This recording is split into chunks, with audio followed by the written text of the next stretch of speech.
Hi, welcome to Season 3 of Pants Around Ankles Prevention. The theme for this season apparently is, well, a dirty word for many of you. It's called growth. Now, growth shouldn't be a problem for us, but it turns out that for most of us it is.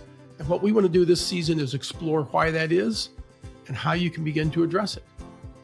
Let's see what I've come up with for today.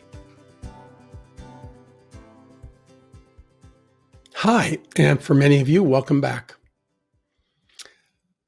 Last episode, we talked about the fact that one of the challenges people have with growing is they don't have something in their life that's driving them forward. And the label that I put on what that thing might be called is a compelling future. So I said this time we're going to talk about how you can begin to develop one.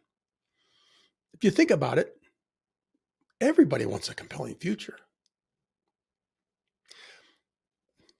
If you think about it, our world exists by contrast. There is no up without a down, left without a right, hot without a cold. There's no good without a bad. So a compelling future doesn't mean a life where you're not going to have challenges. A compelling future means you've got something that is driving you forward or pulling you forward, whichever metaphor you prefer, to become more than you are now. It should be something that excites you, gets you up, and feeds you, and you have a lot of energy focused around that. And so if I would sit down with you and say, so what's that for you? You know what most people say? I have no idea. Most people can do a great job of telling you what they don't want. I don't want the frustration. I don't want this. I don't want that. But when you ask them what they want, that stumps them.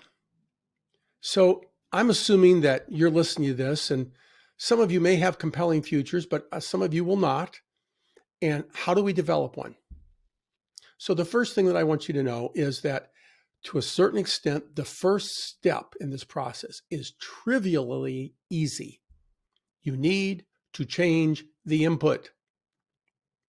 Zig Ziglar, the late great Zig Ziglar, said, you need to feed the mind, the good, the clean, the pure, the powerful, and the positive. There's two ways you go about doing that. Number one is put new stuff in, and number two is stop putting some stuff in.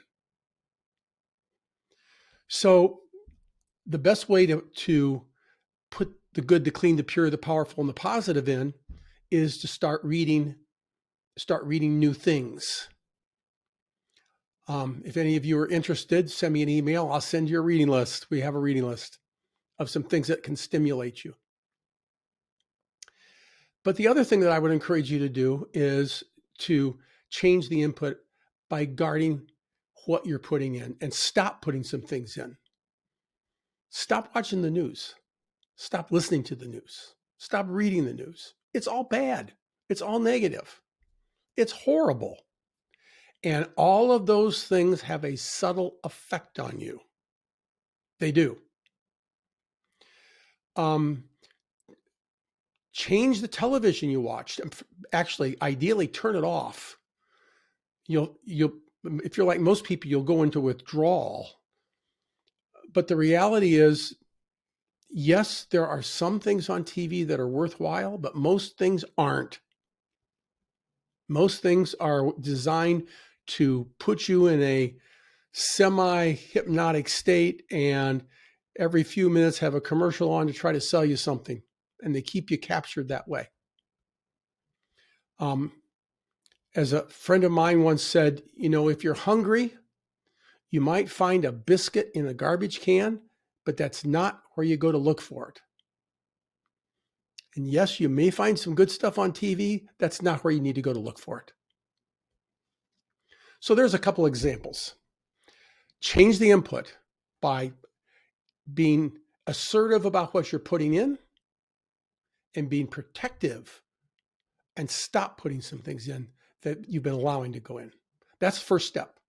If you do those things, other than going through withdrawal on TV and news for a little while, okay, but you'll discover that Nothing important in the world is going to happen, and you won't know about it. Guaranteed. So next time, we'll take another step on this little journey on how to build a compelling future. If you found this interesting and helpful and have not subscribed, please feel free to do so. And by the way, when you subscribe, we'll give you a notification. But not only that, when you subscribe, it makes it easier for others to find us. So if we're helping you by subscribing, it will also help us help others. And we'd appreciate that, and they would too. Have a great day.